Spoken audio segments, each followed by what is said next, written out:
হে আল্লাহ পাক বলছেন খবরদার ওই মাকেও যেন আবার ভুলে যেও না।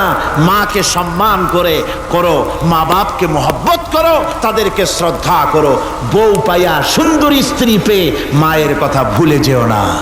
অনেক সাহেব আছে মায়ের কথা ভুলে যায়, স্ত্রীর কথা অনুযায়ী মায়ের উপর অত্যাচার করে, এরকমও বহুত আছে। আল্লাহ পাক বলছেন শোনো, وَقَضَى رَبُّكَ أَلَّا تَعْبُدُوا إِلَّا إِيَّاهُ وَبِالْوَالِدَيْنِ إِحْسَانًا। তোমার প্রভুর পক্ষ থেকে ফয়সালা হয়েছে, চূড়ান্ত সিদ্ধান্ত হয়ে গিয়েছে, আমি আল্লাহর ইবাদতের পর তোমার মা বাপের ইহসান করবে, খেদমত করবে, তাদের জন্য উপকার করবে, তাদেরকে ভালোবাসবে। আল্লাহ রাব্বুল আলামিন বলেন মা বাবার সঙ্গে কেমনে কথা বলবে, তাদের সাথে কিভাবে আচরণ করবে, আল্লাহ তাও শিখিয়ে দিয়েছেন। আল্লাহ পাক বলেন ওয়ালা তাকুল লাহুমা ওয়া কুল লাহুমা কাওলান কারীমা। মা বাবার সাথে সম্মানজনক কথা বলো। ওয়া কুল লাহুমা কাওলান কারীমা, সম্মানজনক কথা বলো। মাথায় ঝাঁকি দিয়ে রাগ করে চোখ মোটা করে কথা বলো না। তুমি সন্তান, তোমার জন্য সবচাইতে বড় পীর তোমার আব্বা, তোমার আম্মা, ঠিক কিনা কর? ছেলের জন্য, মেয়ের জন্য, সন্তানের জন্য সবচাইতে বড় পীর কে? বাপ মা। এটা ভালো করে মনে রাখতে হবে। আপনার মৌলানা সাহেবদের দোয়া, পীর সাহেবদের দোয়া কবুল হতেও পারে, নাও হতে পারে, 50-50 সম্ভাবনাও আছে, আবার সম্ভাবনা নাই। কিন্তু মা বাবার দোয়া কবুল হবে 100% সিউরিটি রয়েছে। রাসূলুল্লাহ বলেছেন 3 জনের দোয়া কবুল হবে, মুস্তাজাবুদ দাওয়াত। কয়জনের দোয়া কবুল হবে? আল্লাহ রাব্বুল আলামিনের হাবিব বলেন 3 জনের দোয়া কবুল হবে আল্লাহর দরবারে। তার মধ্যে একজন হলেন মাজলুম ব্যক্তি, যে ব্যক্তি অত্যাচারিত, যে ব্যক্তি মুসাফির, প্রবাসী, তার দোয়া কবুল হবে। আর মা বাপ যদি সন্তানের জন্য দোয়া করে, ওই দোয়া আল্লাহ রব্বুল আলামিনের দরবারে মঞ্জুর হয়ে যায়। আল্লাহ রব্বুল আলামিন মা বাপ সম্পর্কে বলেন, মা বাবের জন্য আমার কাছে দোয়া করবি বান্দারা, আমার কাছে দোয়া করবি। দোয়াটা আল্লাহ পাক শিখাচ্ছেন, রব্বির হামহুমা কামা রব্বায়ানি সাগীরা। পড়েন সবাই, রব্বির হামহুমা কামা রব্বায়ানি সাগীরা। একটু জিকির করেন, লা ইলাহা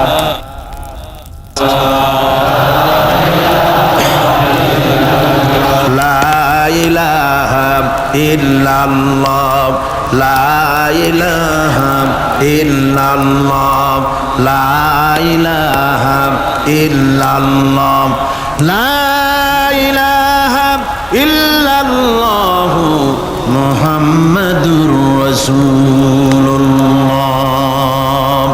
আমার ভাইরা, আল্লাহ পাক শিখাচ্ছেন, বান্দা তোর মা বাপের জন্য আমার কাছে দোয়া কর। আল্লাহ রব, আয় আমার প্রভু, আমার মা বাপ যেমন ছোটবেলায় আমাকে স্নেহের কোলে লালন পালন করেছে, আয় আমার আল্লাহ তুমি আমার মা বাপকে তোমার রহমতের কোলে লালন পালন করো।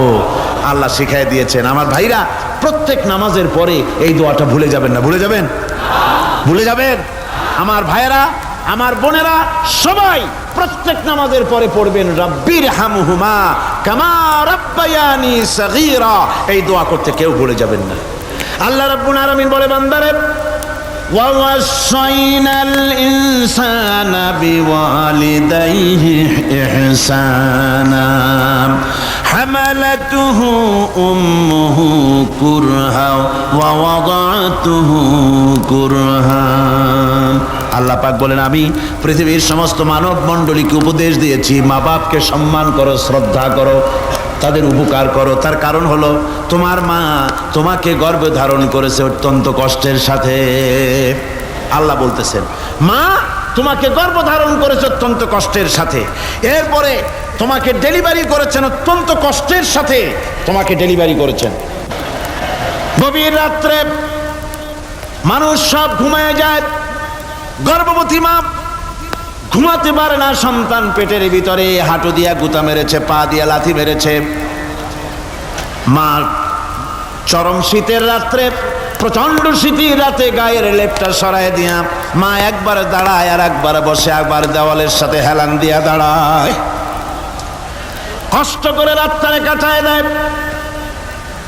আবার সারাদিন সংসারের জন্য কাজ করেছেন, রান্না বান্না করেছেন মা, সকলকে খাওয়াইয়া মা শেষের দিকে খেতে গেছেন।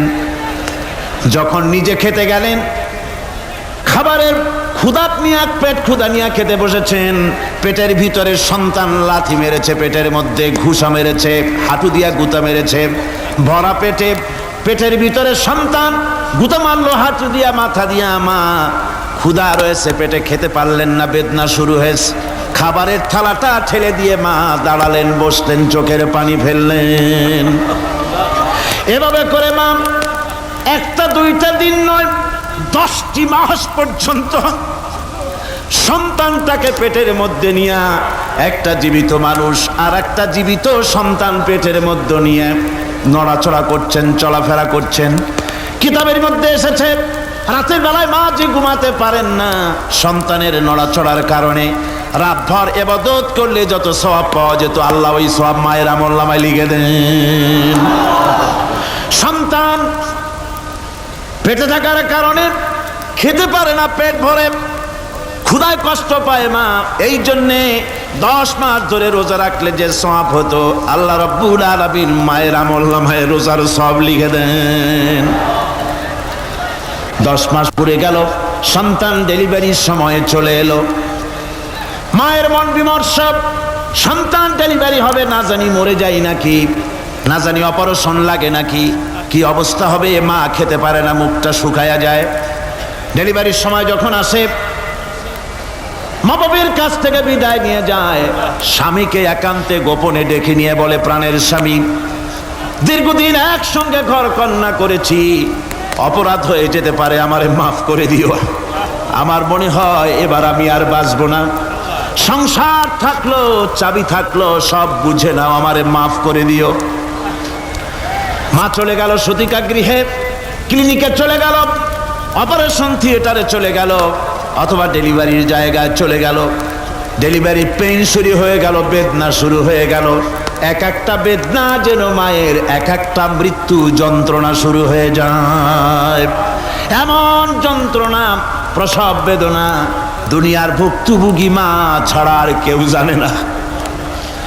এই চরম বেদনার ভেতর দিয়ে, চরম কষ্টের ভিতরে মা যখন একটা বাচ্চা প্রসব করলো, জিহাদের ময়দানের মতো মা রক্তাক্ত হয়ে গেলেন, সন্তান দুনিয়ায় এলো। মা তখন অস্থির থাকেন। এত বড় বিরাট কষ্টের ভিতরে আল্লাহ রাব্বুল আলামিন বলেন, সন্তান যখন ডেলিভারি হয়ে গেল, মায়ের মনের ভিতরে আমি তখন এই ফিলিংস, এই টেন্ডেন্সি জাগ্রত করে দিই, দেখ কি হয়েছে। মা তখন দেখতে চায় কি হয়েছে। মায়ের সামনে যখন এত কষ্টের, হৃদয় রিংরণ, কলিজার 32টি নাড়ি ছেঁড়া যন্ত্রণার সন্তান যখন মায়ের চোখের সামনে আসে, আল্লাহ পাক বলেন, মা যখন তার ছেলের মুখের দিকে তাকায়, মেয়ের মুখের দিকে তাকায়, আল্লাহ বলেন 10 মাসের পেটে ধরা কষ্ট আর ডেলিভারির সব কষ্ট মায়ের মন থেকে মুছে ফেলে দেই। আল্লাহ রাব্বুল আলামিন বলেন, খবরদার দুনিয়ার মানুষ, এমন মায়ের সাথে নাফরমানি করবি না, এ মায়ের সাথে নাফরমানি করবি না, মাকে সম্মান করবি, মার কাছে দোয়া চাবি। দুনিয়ায় যদি সম্মান চাও, রিজেক্ট চাও, মায়ের পায়ে ধরে কাঁদো। মায়ের জাতি অনেক সম্মান তার। রাসূল করিম সাল্লাল্লাহু আলাইহি সাল্লামকে প্রশ্ন করা হয়েছে, হুজুর খেদমত করবো কার? হুজুর কয় মায়ের। তারপরে কার? হুজুর কয় মায়ের। তারপরে কার? হুজুর বলেন মায়ের। তারপরে কার? তোমার পিতার। 3 গুণ, তোর মায়ের মর্যাদা 3 গুণ বেশি, তোর বাপের চাইতে মর্যাদা বেশি। সুবহানাল্লাহ পড়ে। আর আজকে ইসলামের শত্রুরা তারা বলে যে ইসলাম নারীর অধিকার আদায় করে নাই। নারীর অধিকার ইসলাম দেয় নাই তো কে দিয়েছে? আমার বন্ধুগণ, বিশ্বনবী জনাব মুহাম্মদ রাসূলুল্লাহ সাল্লাল্লাহু আলাইহি ওয়াসাল্লাম মসজিদে নববীর ভিতরে বসে আছেন। এক বৃদ্ধা মহিলা মসজিদের মধ্যে প্রবেশ করলেন। হুজুর বৃদ্ধাকে দেখে দাঁড়ায় গেলেন। বিশ্ব নবী বুড়ি মেয়ে লোককে দেখে দাঁড়ায় গেলেন। আল্লাহর নবী বুড়িকে দেখে দাঁড়ালেন। বুড়ি যখন কাছে এলেন, আল্লাহর নবী নিজের গায়ের চাদর বুড়ির জন্য বিছায়া দিলেন। বুড়ি বসলেন। এরপরে কথাবার্তা সারার পর বুড়ি যখন বিদায় হবেন, হুজুর আবার দাঁড়ালেন। বুড়ি মহিলা চলে গেলেন। সাহাবায়ে কেরাম বলেন, ইয়া রাসূলুল্লাহ, কিছুই বুঝলাম না, একজন বৃদ্ধা মহিলার জন্য বিশ্ব নবী দাঁড়ান আর গায়ের চাদর বিছান, আমরা বড় আশ্চর্য হয়ে গেলাম। নবীজি বলেন, ও আমার সাহাবীরা, তোমরা জানো না এই মহিলাকে চিনতে পারো নাই? আমি আমার মায়ের দুধ আমার জীবনে কিসমতে তেমন হয় নাই।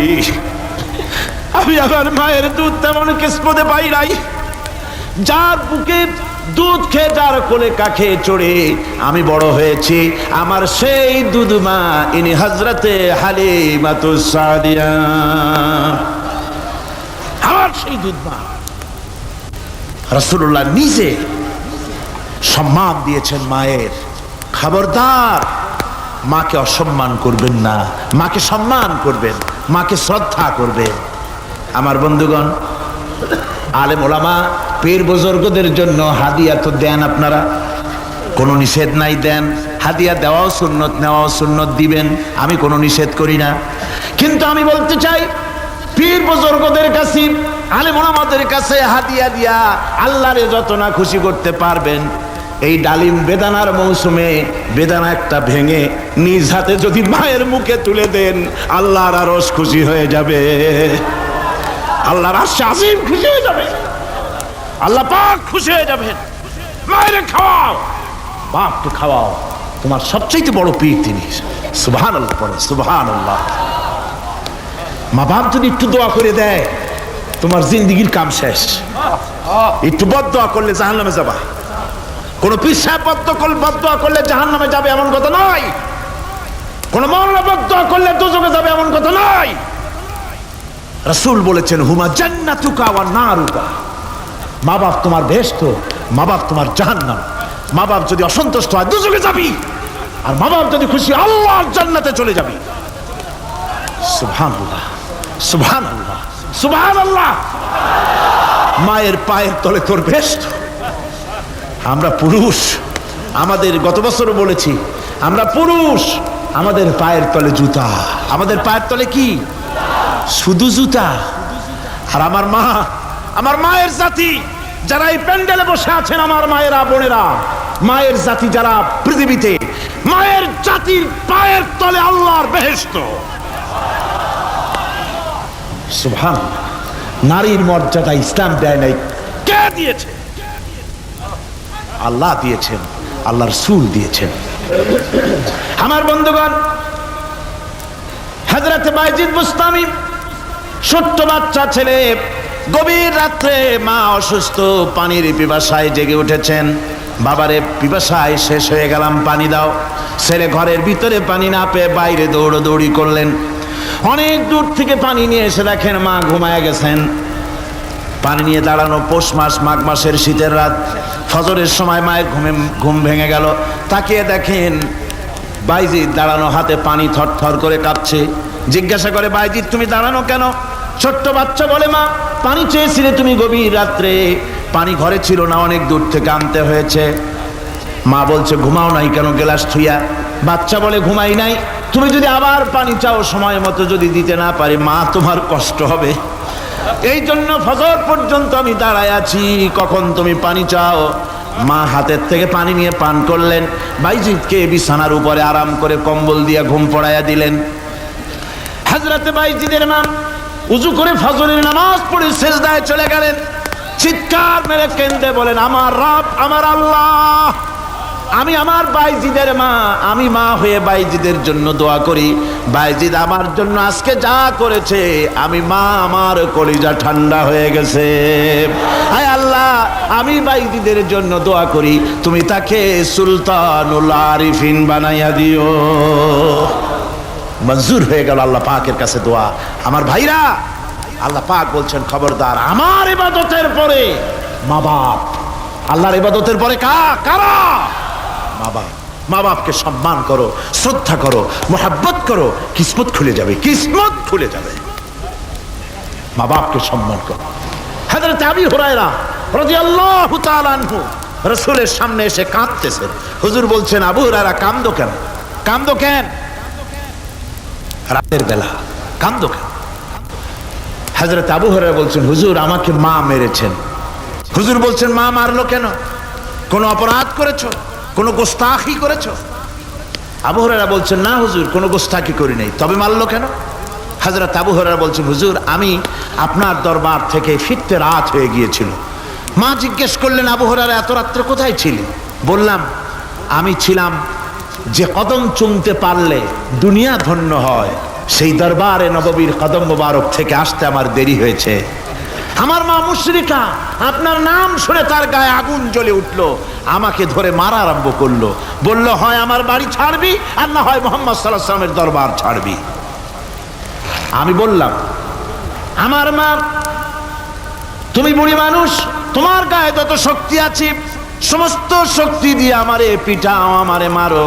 মারতে মারতে আমাকে বাড়ি থেকে তুমি বের করে দাও। তোমার বাড়ি শুদ্ধ তাম দুনিয়া ছেড়ে দিতে পারি, আল্লাহর নবীর কদম মোবারক ছেড়ে দিতে পারি না। হুজুর আমার মা আমাকে গলা ধাক্কা দিয়ে বের করে দিয়েছেন। হুজুর বলছেন, আবু হুরায়রা তোমার মা তোমাকে মেরেছে, তুমি আমার কাছে নালিশ করছো?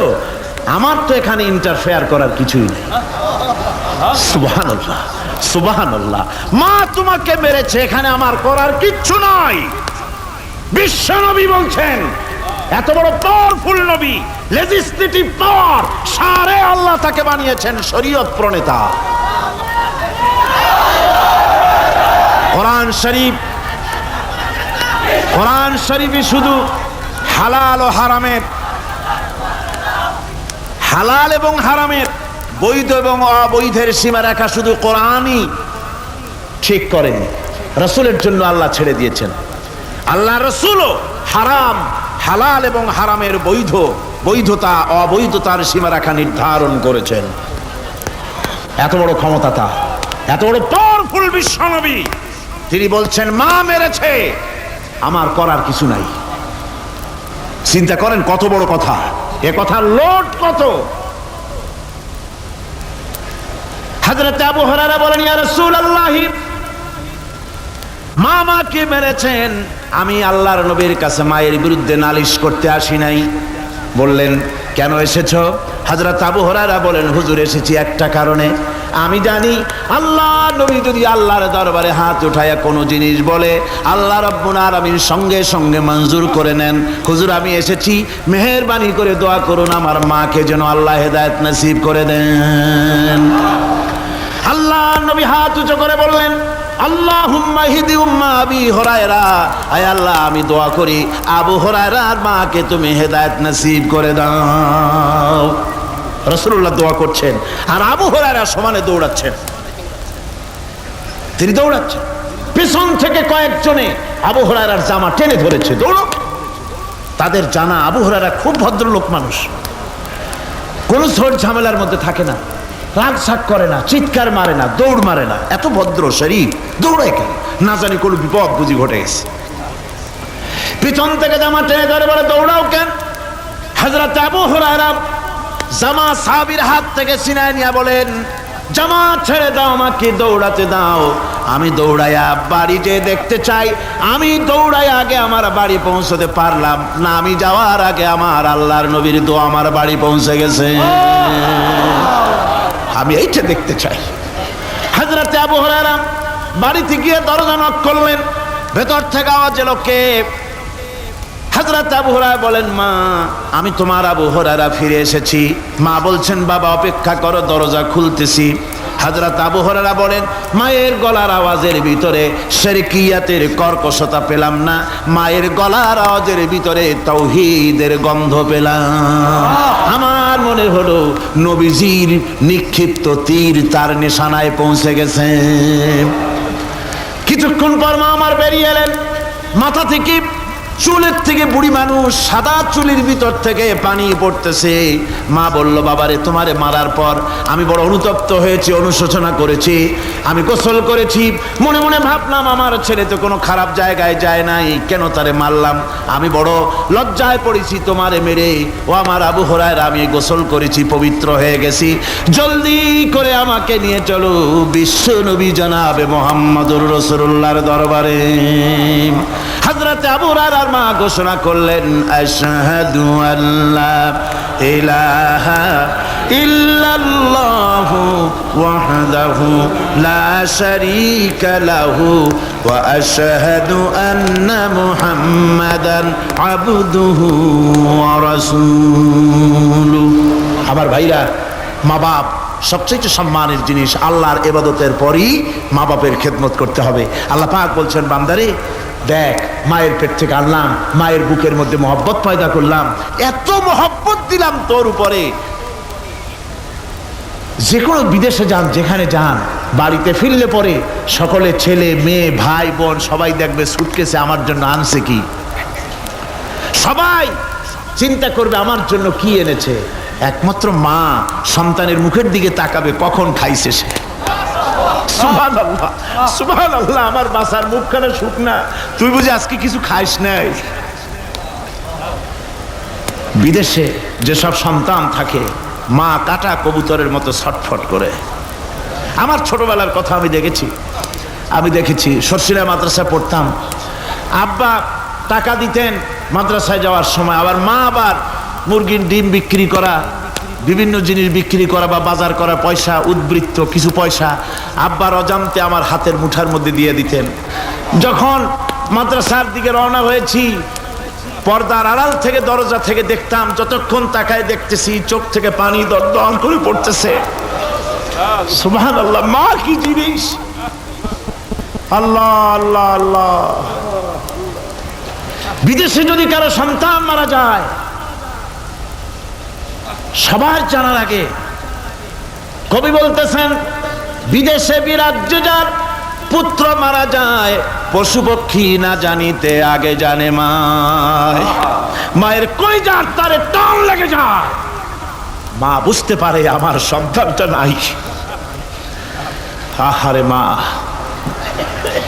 আমার বন্ধুগণ, মা যার বেঁচে আছে বেয়াদবি করেছেন, পাও ধরে মাপ নিয়ে নেবেন, পাও ধরে মাপ নিয়ে নেবেন। মা তো পাও ধরে দেখবেন মাফ করে দিবে। সুবহানাল্লাহ, সুবহানাল্লাহ, কত দরদ তার বুকের মধ্যে। আর মা বাপকে সম্মান করবে। যাক, এই বিষয়ের উপরে আমি আর যেতে চাই না, শুধু আমি আপনাদের বললাম, এই বিশাল জনতাকে বললাম, সবচাইতে বড় পীর আপনার জন্য আপনার মা বাপ। সবচাইতে বড় পীর কে? মা বাপ। সন্তুষ্ট করেন, রুজিতে অভাব ঘটবে না, কোন মাজারে গিয়ে সেজদা দেওয়া লাগবে না, আল্লাহর কসম, মাজারে যাই চাওয়া লাগবে না। মা বাপকে খেদমত করেন, মা বাপকে খুশি করেন, মা বাপকে খাওয়ান, হাদিয়া দেন, মা বাপ খুশি, রুজিতে বরকত হবে, ব্যবসায় বরকত হবে, ঋণগ্রস্ত থাকবেন না, সম্মান আল্লাহ বাড়ায় দিবেন। সুবহানাল্লাহ বিহামদি, রাসূলুল্লাহর হাদিস। এই জন্য আমি অনুরোধ করব, মা বাপকে সম্মান করবেন। বিশাল আকাশের মালিক, আমাদের হায়াতের মালিক, আমাদের মওতের মালিক, আমাদের সুখ দুঃখের মালিক, আমাদের মনিব, আমাদের রব, সর্বস্রষ্টা, সর্বশ্রেষ্ঠ মালিক মহান আল্লাহ রাব্বুল আলামিনের সামনে মাথা নিচু করে একান্ত গোলামের মতো, ভিক্ষুকের মতো, কাঙ্গালের মতো জীবনের সব দুঃখ দুর্দশা আল্লাহর কাছে বলবো। আমরা আমাদের গুনার কথা বলবো, আল্লাহর কাছে মাপ চাইবো। আল্লাহুম্মা আমিন। রব্বানা ظلمنا أنفسنا وإن لم تغفر لنا وترحمنا لنكونن من الخاسرين. ربنا ظلمنا أنفسنا وإن لم تغفر لنا وترحمنا لنكونن من الخاسرين. ربنا لا تزغ قلوبنا بعد إذ هديتنا وهب لنا من لدنك رحمة إنك أنت الوهاب. رب العالمين আমাদের গুনার দিকে নজর করো না, আমাদের গুনার দিকে তাকায়ো না, আমরা এত গুনাহ করেছি, সেদিকে তাকালে হয়তো রহমত করতে ইচ্ছে করবে না। আয় আল্লাহ, আমাদের গুনার দিকে তাকায়ও না, আমাদের চোখের দিকে তাকাও, আর আমাদের মুখের কাকুতি মিনতির দিকে তাকায়া আমাদের জিন্দেগির গুনাহ আল্লাহ মাফ করে দাও। রব্বুল আলামিন, এই 5 দিন তাফসীর করতে গিয়ে যদি কোনো ভুল আমি করে থাকি, আয় আল্লাহ, আমি মানুষ, ইলম কালাম নাই, আমি যদি কোনো ভুল করে থাকি আল্লাহ তুমি দয়া করে আমাকে মাফ করে দাও। কোনো ভুল কথা যদি বলে থাকি তোমার বান্দাদের স্মৃতি থেকে তা মিটাইয়া দাও। আয় আল্লাহ, হক কথা যা বলেছি, কোরআনের কথা, হাদিসের কথা, তেলাওয়াত যা হয়েছে, জিকির আজকার হয়েছে, আল্লাহ এতে তুমি খুশি হয়ে যে সওয়াবটুকুন দিবে, আল্লাহ দয়া করে সওয়াবটুকুন সরওয়ারে কায়নাত আশরাফুল আম্বিয়া সাইয়্যিদুল মুরসালিন রাহমাতুল লিল আলামিন জনাবে মুহাম্মদুর রাসূলুল্লাহ সাল্লাল্লাহু আলাইহি ওয়াসাল্লামের রূহ মুবারকে পৌঁছায়া দাও। রব্বুল আলামিন, तमाम পৃথিবীর মাটির নিচে যত মুমিন মুমিনাত শুয়ে আছে আল্লাহ তাদের আরো আর পরে সওয়াব পৌঁছায়া দাও। রব্বুল আলামিন, আমরা বড় গুনাহগার, এই মুহূর্তে মনে পড়ে গেল আমাদের আব্বাজানের কথা, আমাদের মায়ের কথা মনে পড়ে গেল। আল্লাহ, আয় আল্লাহ, আমাদের আব্বাজান যারা কবরে চলে গেছে আমাদের জন্য কত কষ্ট করেছেন, আল্লাহ বাপজানের কবরটাকে বেহেশত বানাইয়া দাও। রব্বুল আলামিন, আব্বার কথা কি বলা যায়? আমাদের মানুষ করার জন্য কত কষ্ট করেছেন, কত মিথ্যা মামলা করেছেন, কত বাড়ি ঘর করে গেছেন আমাদের জন্য। একটা পয়সা নিয়ে যান নাই, কিছু নিয়ে যায় নাই, খালি হাতে চলে গেছে। আল্লাহ বাপজানের কবরটা বেহেশত বানাইয়া দাও। রব্বুল আলামিন, জনম দুঃখিনী মা, আমাদের মা যাদের বিদায় হয়ে গেছে আল্লাহ বেহেশতের বাগান বানাইয়া দাও কবরটারে। আল্লাহ কবরগুলিকে জান্নাতুল ফেরদাউস বানাইয়া দাও। রব্বির হামহুমা কামা রব্বায়ানি সগীরা, রব্বির হামহুমা কামা রব্বায়ানি সগীরা। আল্লাহ রব্বির হামহুমা, তুমি তো রহমান, রব্বায়ানি সগীরা, তুমি জব্বার আল্লাহ, তুমি সত্তার, আমাদের দিকে তুমি মুহাইমিন, তুমি মুমিন, তুমি মুতাকাব্বির, তুমি সত্তারুল উয়ুব। আল্লাহ আমাদের দিকে তাকাও, আমাদের দিকে তাকাও। আয় আল্লাহ, এইভাবে করে মায়ের কাছে দাঁড়ায়া যদি মা মা বলে যদি কাঁদতাম, এমন নিষ্ঠুর মা নাই যে কোলে না নিয়ে পারে। আল্লাহ, মায়ের চাইতে লক্ষ গুণে মায়া তোমার বেশি, আমাদেরকে রহমতের কোলে টেনে নাও। আয় আল্লাহ, যত মানুষ মাহফিলে হাত উঁচু করছে, যত গুনাহ আছে আজকের মাঠ থেকে কেউ যেন গুনাহ নিয়ে বাড়ি না যায়। আল্লাহ, আমাদের শিরক গুনাহ মাফ করো, আমাদের বেদাতের গুনাহ মাফ করো, চুরি ডাকাতির গুনাহ মাফ করো, মানুষ হত্যা করার গুনাহ মাফ করো, জিনা করার গুনাহ মাফ করো। বিদায় হয়ে গেছে আল্লাহ, রব্বুল বেহেশতের বাগান বানাইয়া দাও কবরটারে। আল্লাহ, কবরগুলিকে জান্নাতুল ফেরদাউস বানাইয়া দাও। রব্বির হামহুমা কামা রব্বায়ানি সগীরা। রব্বুল আলামিন, আমাদের দোয়া তুমি কবুল করো আল্লাহ। দোয়া আল্লাহ, আমাদের কান্নার আওয়াজ তুমি শোনো আল্লাহ। কিচ্ছু নাই কান্দা ছাড়া আমাদের কাছে। আল্লাহ, এই মাহফিলে যত যুবক এসেছে, আমাদের দেশের যুবকদের চরিত্র শেষ হয়ে যাচ্ছে আল্লাহ। সব যুবকদের জন্য দোয়া করি আল্লাহ, যুবক ছেলেদের ইসলামী আন্দোলনের জন্য খালিদ বিন ওয়ালিদ বানায় দাও। এই মাহফিলে যত যুবক এসেছে আল্লাহ, সব যুবকদের ইসলামী আন্দোলনের কর্মী বানায় দাও। আয় আল্লাহ, বাংলাদেশের সেনাবাহিনী বাংলাদেশের বিডিআর তোমার দরবারে মঞ্জুর করো, তাদের সিনায় হিম্মত দাও। বাংলাদেশের পুলিশ বাহিনী ইমাম দিয়া কলজেটারে ভরিয়ে দাও। বাংলাদেশের সেনাবাহিনী, air force, land force, BDR, police, এদের কলিজায় এত বড় ইমাম দাও যে ইমানের জোরে বাংলাদেশের প্রতি ইঞ্চি জমিন রক্ত দিয়ে হেফাজত করতে পারে। আল্লাহ, ইয়া আল্লাহ, ইয়া আল্লাহ। আমার ভাইরা, হুজুর সাল্লাল্লাহু আলাইহি ওয়াসাল্লাম আরাফাতের ময়দানে দুহাত উঁচু করে দিয়ে আল্লাহর কাছে চাইছিলেন, যাতে তার বগল দেখা গিয়েছিল। হাদিস শরীফে এসেছে, আল্লাহর কাছে দুটো হাত উঁচু করে দিয়ে চান, ইয়া আল্লাহ, আল্লাহ। কান্দেন, কান্দেন, আজকে কাঁদবেন না, কবে কাঁদবেন? আজই তো কান্নার দিন। কাঁদেন আল্লাহর কাছে, আল্লাহ ভিক্ষা চাই তোমার কাছে, আল্লাহ, আল্লাহ। অনেকের রোগ ব্যাধি আছে, মাফ করে দাও আল্লাহ। আজকের এক মহিলা আমার সঙ্গে টেলিফোনে কাঁদলেন, 20 বছর পর্যন্ত রোগে ভুগতেন। রাহেল আক্তার লাকি তার নাম। 20 বছর পর্যন্ত ভুগতেছে রোগে, কাঁদতেছে, বলছে বিশ্বাস করি কোরআনের মাহফিলে দোয়া কবুল হবে, অপারেশন যেন লাগে না, দোয়া করেন এই মহিলাকে যেন আল্লাহ অপারেশন না লাগায় ভালো করে দেন।